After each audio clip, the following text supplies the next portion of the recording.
On today's episode of Locked On Wild, after Rossi took a shot off the inside of the knee against the Kraken, the question is, what does the center depth look like behind him?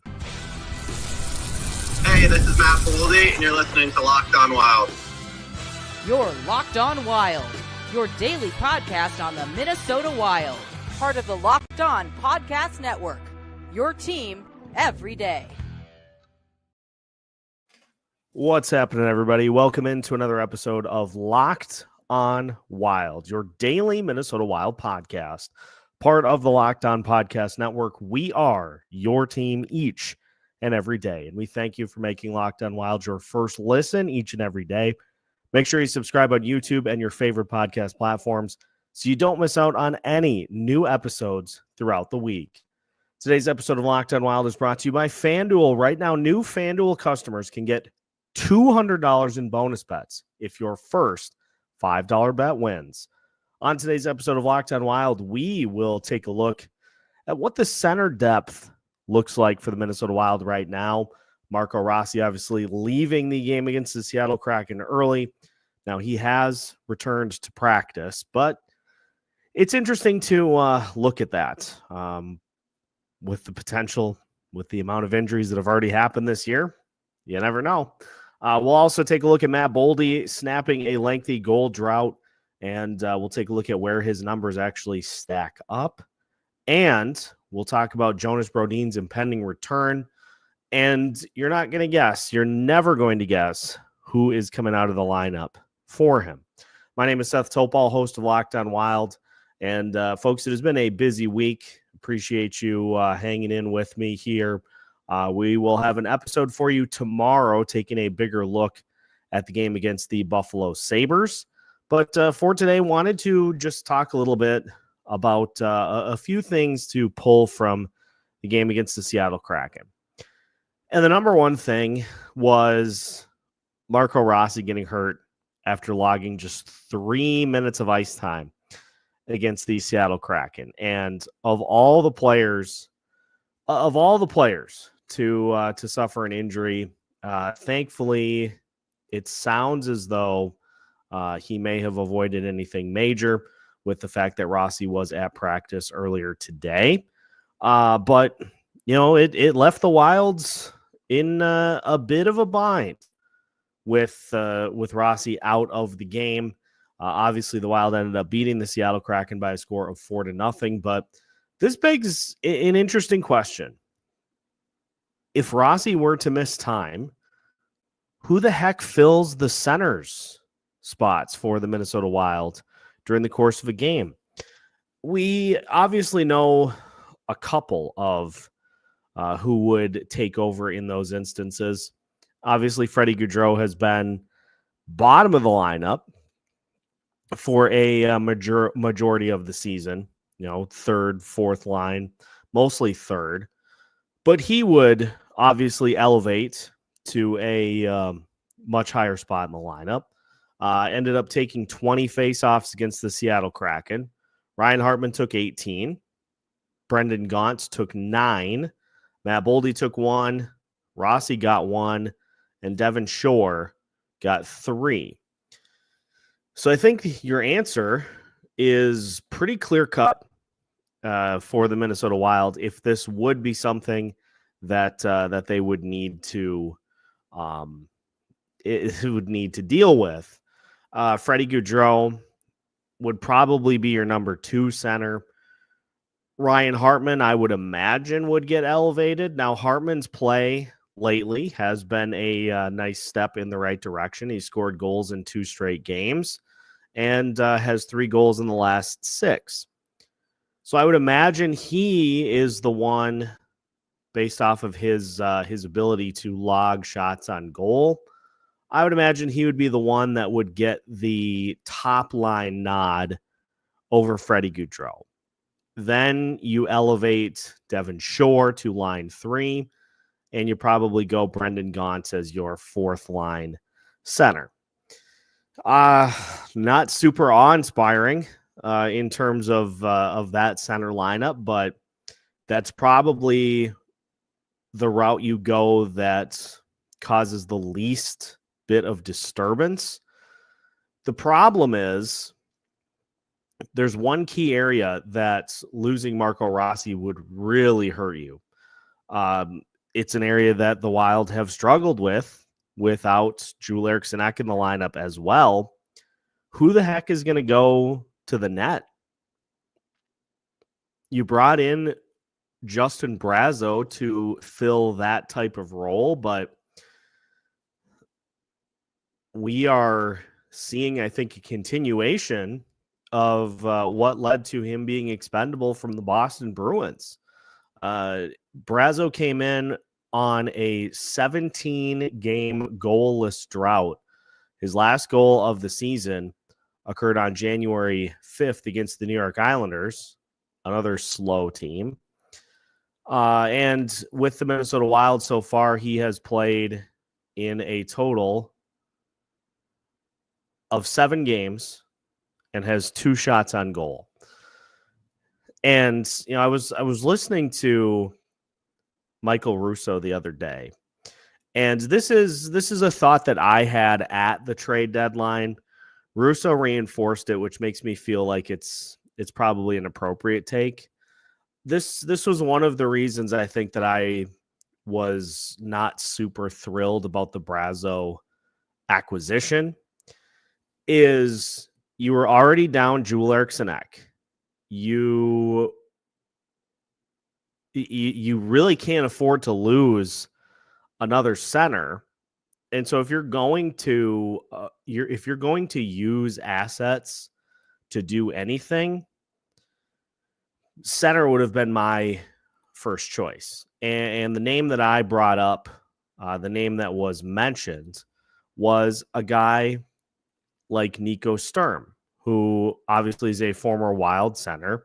He ended up leaving because there was a little bit of a dispute in what he was asking for and what the team was willing to give him as far as contracts go. But Nico Sturm was always a great face-off winning center for the Minnesota Wild. Now, bottom of the lineup guy didn't really give you a ton in the way of face-off of points. You know, handful of shots on goal here and there. But this sort of instance, with hindsight being very much in play, this is the sort of instance where it would have helped to have another center on the roster that could just plug into the lineup and take care of, you know, maybe not having to elevate somebody as high in the lineup as they have. Like even somebody who could take, you know, the third line center spot or the second line center spot, middle of the lineup that could come in and could fill that spot, because you go Devon Shore and Brendan Gaunce as your third and fourth line centers. I'm not super enthralled by that. And just to finish off on the Sturm point, I mean, for his career, 56.5% in the faceoff circle. And over the course of an 82-game season, he's giving you, 12 goals, 20-ish points, which is pretty much where Ryan Hartman is on track for this year as well.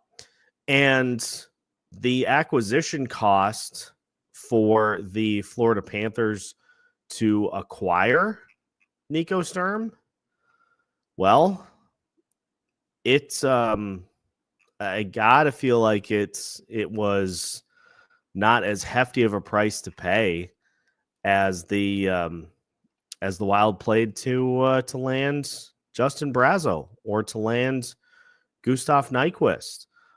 It was a 2026 4th-round pick. Now, the Sharks did send a 2027 7th-round pick with, but 2026 4th-round pick for Nico Sturm, as opposed to either a 2026 second round pick or a later pick that ended up going for Brazo in addition to players. So I don't know. That's my main gripe of the trade deadline was if you're going to add add to a position of need. But thankfully, it sounds like Marco Rossi got through practice just fine today. So what looked to be a nasty injury looks like he maybe avoided major issues. We'll keep an eye on his status coming into the game against Buffalo tomorrow. If he does not go, that center position is going to get pretty dicey. We're going to talk more about Marco Rossi on Monday with Alex, because if you listen to the latest Worst Seats in the House podcast, if you haven't, oh boy, do we have some things to discuss come Monday, because there's some nuggets about Rossi's contract negotiations. You're not going to like it, but we'll talk about it with Alex on Monday. We'll get to plenty of other things too, because the Minnesota Wild have made regular news cycles lately as they start to ramp up for renovations to the XL Energy Center. We'll tell you more about that in the coming days as well. But continuing to pull some things from the 4-0 win against the Seattle Kraken, a key player got back on the score sheet for the first time in a lengthy goal drought. We'll tell you who and why it is important for the Minnesota Wilds going forward as we continue today's episode of Locked on Wild after this. Did you know getting a good night's sleep is the #1 recipe for long-term success in life? I didn't. It took me way longer to realize than I'd like to admit. It was years of tossing and turning. I was always tired. I never felt like I could live up to my potential, but not anymore. Thanks to Bear Mattress. I used their sleep quiz and I matched with the Elite Hybrid. It's perfect for side sleepers like me. Now I wake up energized. I'm getting deeper sleeps and I'm ready to attack the day. No matter how you sleep, Bear Mattress has a match for you with a focus on recovery, cooling, and pressure relief to upgrade your sleep and improve your overall quality of life. Go to bearmattress.com and use promo code LOCKEDONNHL at checkout for 40% off site-wide. This offer is not available anywhere else. You have to use my promo code on the very last page of checkout to get this discount. That's bearmattress.com and use promo code LOCKEDONNHL for 40% off site-wide. Bearmattress.com, promo code LOCKEDONNHL. Welcome back to today's episode of Locked on Wild. Once again, we thank you for making Locked on Wild your first listen each and every day. Once again, we'll have an episode for you coming up tomorrow. We also will have, of course, the live show for you coming up at noon on Sunday. Denny has plenty in store for you, so make sure to join for that at noon as well. But let's get to a pretty notable occurrence that happened against the Seattle Kraken. Now, obviously, the Wild scored 3 goals in under 2 minutes to take control of that game and to put the Kraken way behind the 8 ball to the point that they have struggled this season offensively, to say the least. So it was a tall order for them to try to make that type of a comeback, and the Wild obviously ended up winning. But Matt Boldy back in the scorers table with a couple of goals in this one. He scored as one of those 3 goals in a minute, just under 2 minutes. And then he had the empty netter to officially seal the win for the Minnesota Wild. And it was the first goal that Matt Boldy has scored since February 22nd against the Detroit Red Wings.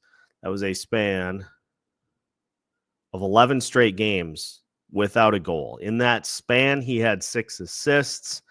And the reaction to what Matt Boldy has done this season has been interesting, to say the least, because you have one side of the coin that has looked at what Boldy's done this year and said, well, he's on pace for right around what is a typical season for him.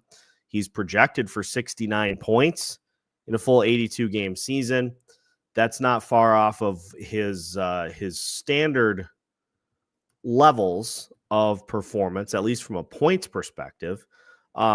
It's pretty much in line with what he has done throughout the course of his career so far. 23 years old, and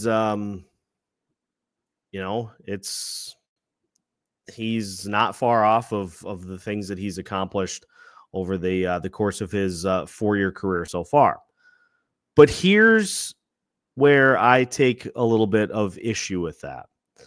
So, yeah, it's fine that Boldy's numbers are trending right around where they have been over the course of his career so far. But the key point in this season occurred when the Minnesota Wild announced that Kirill Kaprizov was going to be having surgery and was going to be out of the lineup for an extended absence. At that point, the Wild knew that somebody was going to have to step in and fill that void. Somebody was going to have to jump in and say, hey, no problem. I will I'll handle the heavy lifting. Like, don't worry about it, guys. I'll get the goals. I'll be the one that scores and keeps us where we need to be. And so we gravitated towards the player who is next in the pecking order because he has the next highest salary. It's what he's being paid to do. So we gravitated towards Matt Boldy, and in the 19 games since, Kirill Kaprizov has been announced as out. Boldy has 5 goals, 13 total points in the 19 games. If you subtract the first couple of months of the season for Boldy, in the last 45 games, he's got 12 goals, 22 assists, and 34 total points. He's a -8 in that stretch. He's shooting 8.2% in that stretch. And there was a lot of expectations for Boldy this year. Was he going to be able to take the next step, to ascend from good player to great player by adding a little bit more consistency to his game and eliminating some of those lengthy stretches in which he goes red hot and then gravitates back down towards ice cold? He's a very streaky player. That's just who he is at this point. Now, 23 years old, still developing, not a finished product by any means, despite many, I'm sure, in the comments that will say, no, we know what Boldy is at this point, and he's never going to amount to anything.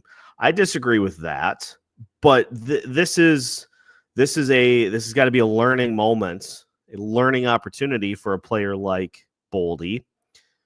And this is why the team has struggled to score. Is you look to those next in line players in situations like this, where your top dog is out of the lineup and somebody is going to have to step into that role and fill it. And a couple of years ago, when Kirill Kaprizov missed 20 games, Matt Boldy stepped in and he scored 12 goals in the month of March. We were like, hey, this could be Matt Boldy could be the guy. Matt Boldy can be the Robin to Kirill Kaprizov's Batman. He can be the one to step in and fill that spot. Well, there are a couple of different things to keep in mind about why Boldy's performance has tailed off for a large stretch of the season. Number one could certainly be the additional pressure that he is facing. But if you listen to the interview that we did with Boldy at the beginning of the season, I asked him point blank and said, hey, what do you think about the added pressures of becoming one of the more looked at scorers for this team, one of the more depended upon scorers for this team? And Boldy said point blank, I don't look at it as pressure. I look at it as opportunity. Well, you've got to seize that opportunity. Then you got to step up and you need to, grab and embrace that challenge and make it your own.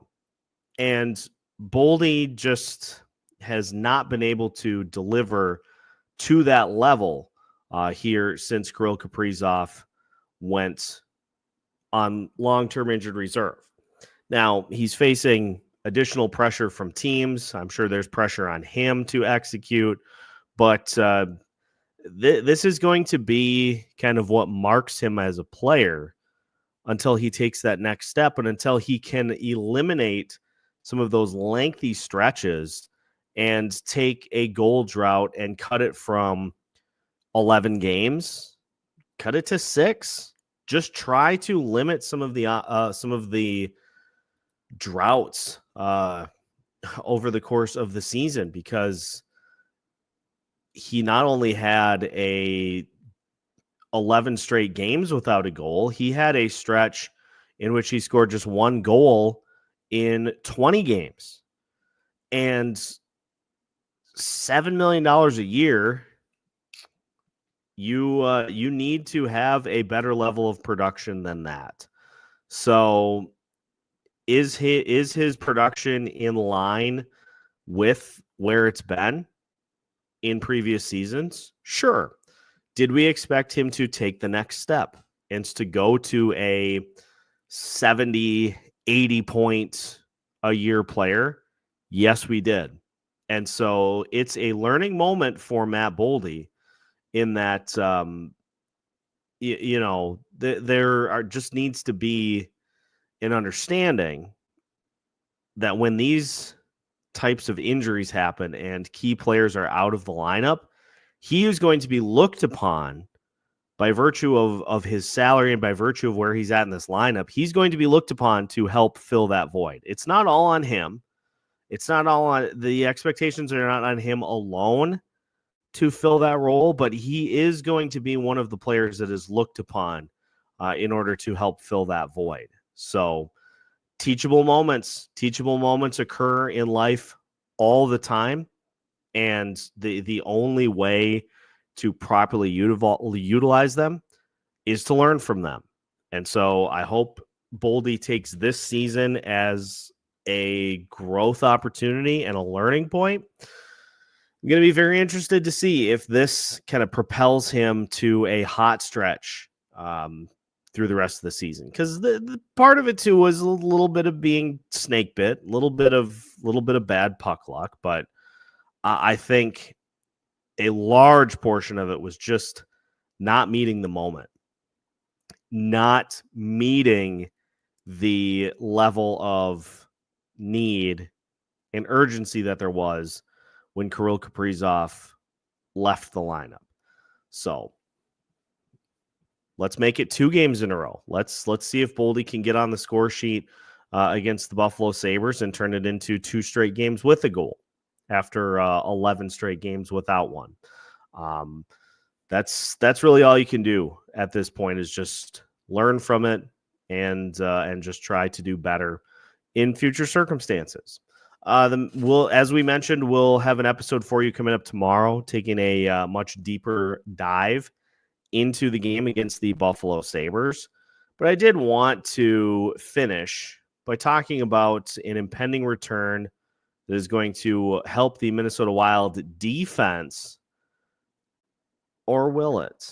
We'll take a look at who is returning and what it means for the pairings. That is coming up as we continue today's episode of Locked on Wild after this.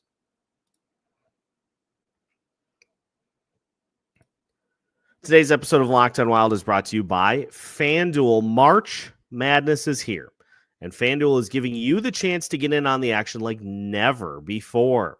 Right now, new customers can get $200 in bonus bets when your first $5 bet wins. That's $200 extra dollars to use on everything from buzzer beaters to Cinderella stories and even who is cutting down the nets. There have been no shortage of crazy upsets so far here in the NCAA tournament. McNeese State, raise your hands if you had them picking up the upset win. I did. And that could have been a perfect way for you to cash in on the madness. Feels like it has to be an upset win in order for it to be fun here in the NCAA tournament. Now, there are plenty of games going on tomorrow, plenty of games going on throughout the rest of the weekend. So take your opportunity to cash in and win 200 extra bonus dollars when your first bet wins. So visit FanDuel.com to get in on the college hoops action all tournament long. The NCAA tournament is here, and so is the bracket breakdown. Locked On Podcast Network and Amazon Fire TV channels are teaming up to deliver NCAA tournament coverage like never before. Watch studio shows featuring former players and Locked On's local experts as they guide you through every upset, buzzer beater, and bracket matchup. Stream it all for free on Amazon Fire TV channel. Search Bracket Breakdown to see it all for free. It's your team every day.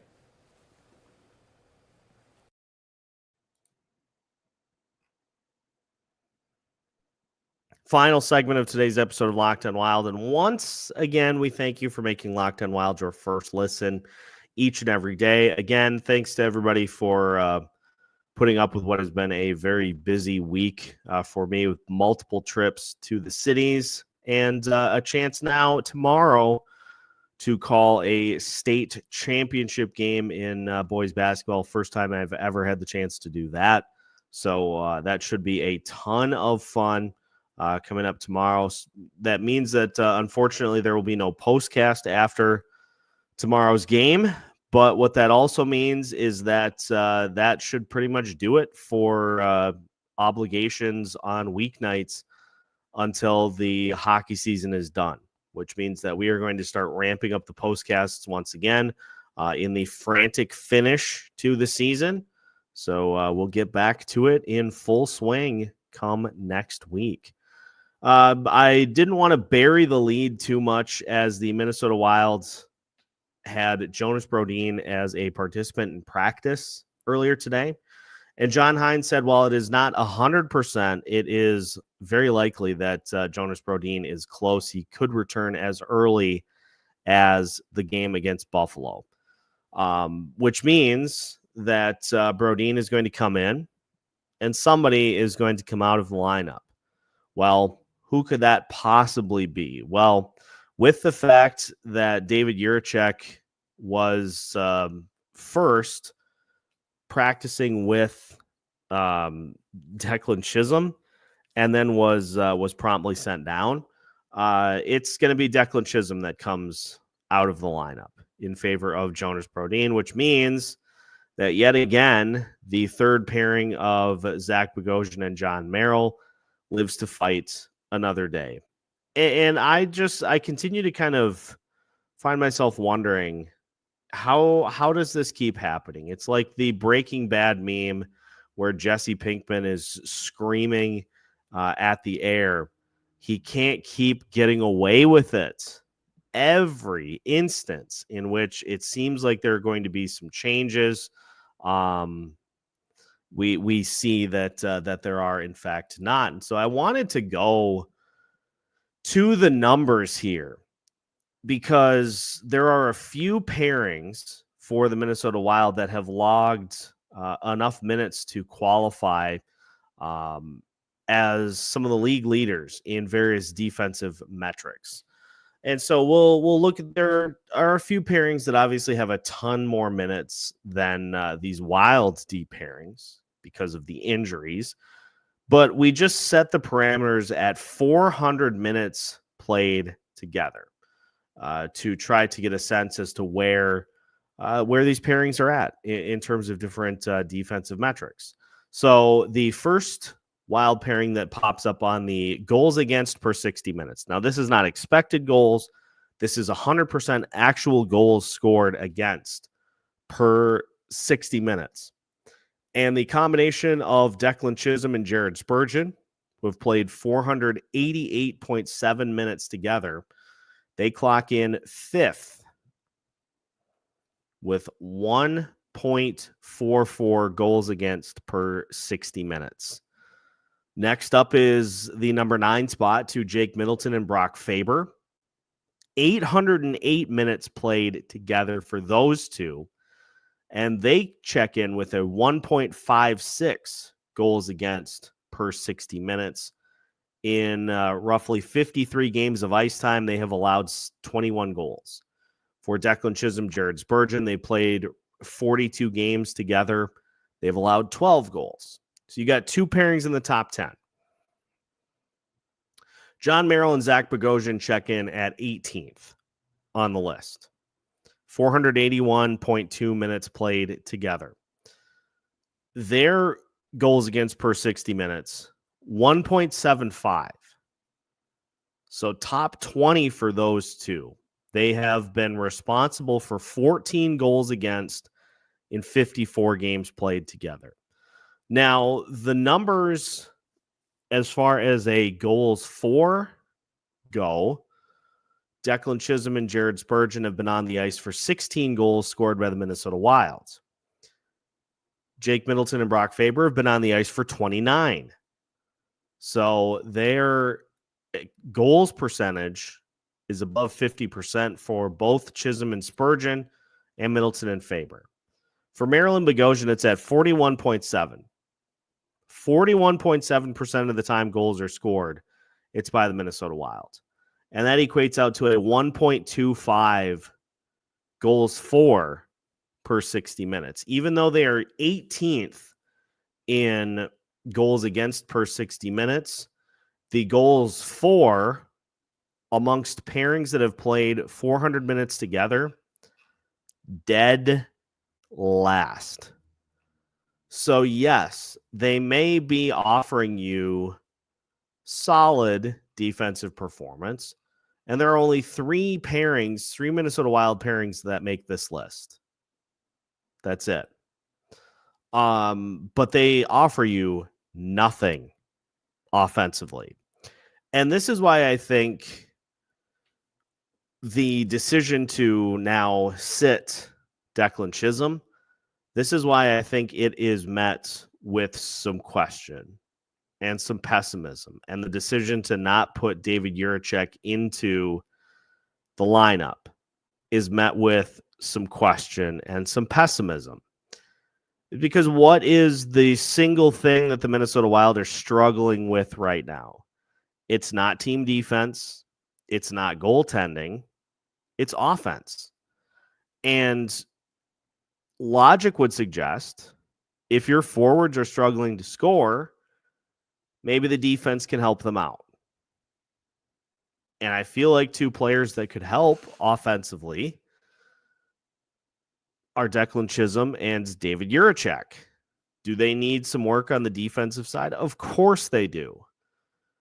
But you're talking about 2 pairings from a goals against per 60 minutes that are in the top 10 in the NHL.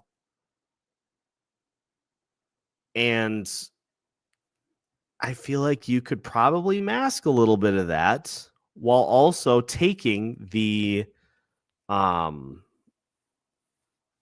added upside offensively to be able to score a few more goals.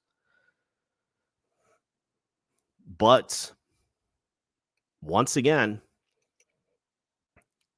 that third pair finds a way to keep going. And I would imagine they'll be in the lineup against the Sabres come tomorrow, but I guess we'll wait and be surprised. But that is going to do it for today's episode. Again, thank you for tuning in to today's episode of Locked On Wild. Once again, we thank you for making Locked On Wild part of your listening plans each and every day. Make sure to hit the like button and subscribe so you don't miss out on any new episodes throughout the week. We've got new episodes for you every Monday through Friday as part of the Locked On Podcast Network.